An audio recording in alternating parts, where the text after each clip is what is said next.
নমস্কার। আশা করি আপনারা ভালো আছেন, সুস্থ আছেন। তান্ত্রিক সুদর্শন কবিরাজ ইউটিউব চ্যানেল দেখার জন্য আপনাদেরকে অসংখ্য ধন্যবাদ।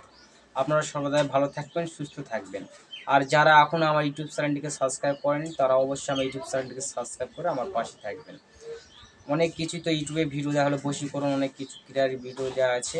যে কবিরাজি করতে হলে অনেক ধরনের কিছু জানতে হয়, তাছাড়া কবিরাজি করা যায় না। আজকে আপনাদের মাঝে যে বাত, যে বিষ ব্যথা, মানুষের বাত ভালো হচ্ছে না, ডাক্তারি ওষুধ খাচ্ছে, ডাক্তারি ট্যাবলেট খাচ্ছে, কোনো বাতের চিকিৎসা পাচ্ছে না, বাত তার ভালো করতে পারছে না।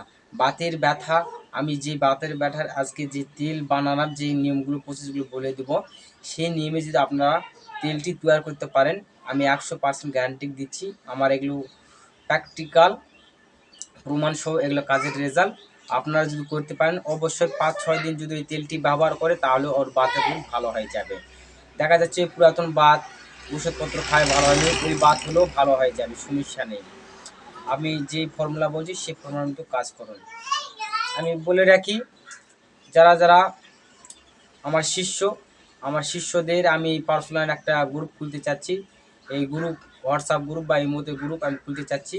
এই যারা যারা এই গ্রুপে অ্যাডমিন হতে চায় বা কে হতে চায় তারা আমাকে কমেন্ট করে জানাবে, তাহলে আমি একটা শিষ্যদের ভিত্তিতে আপনাদের কথার ভিত্তিতে একটা গ্রুপ খুলবো। এই গ্রুপে আপনাদের পার্সোনালভাবে তন্ত্রমন্ত্র বিদ্যা শেখাবো, যেগুলো অরিজিনালভাবে কাজ করে সেগুলো।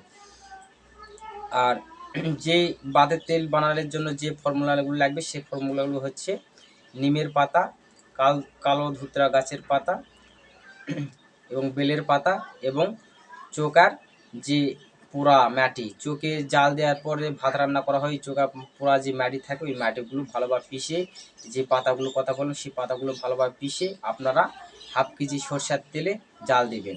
জাল দেওয়ার পরে আপনার ওই তেলটি যখন পরিপূর্ণ জাল হয়ে যাবে, আপনারা বুঝতে পারবেন তেলটি এখন জাল হয়ে গেছে, তখন আপনারা তেলটি নামাবেন।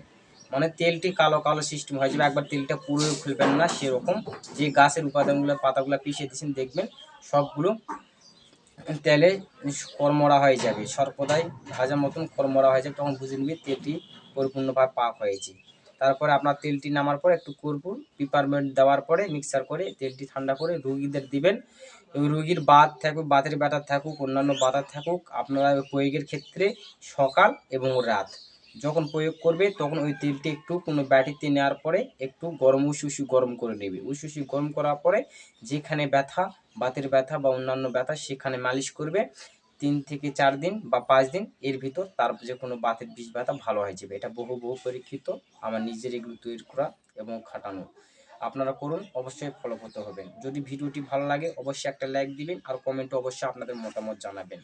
আর তান্ত্রিক সুদর্শন কবিরাজ ইউটিউব চ্যানেল নতুন হয়ে থাকে অবশ্যই আমার ইউটিউব চ্যানেলটিকে সাবস্ক্রাইব করবেন। আজ এই পর্যন্তই, আপনারা ভালো থাকুন, সুস্থ থাকুন, দেখা হচ্ছে আবার কোনো নতুন ভিডিওতে। নমস্কার।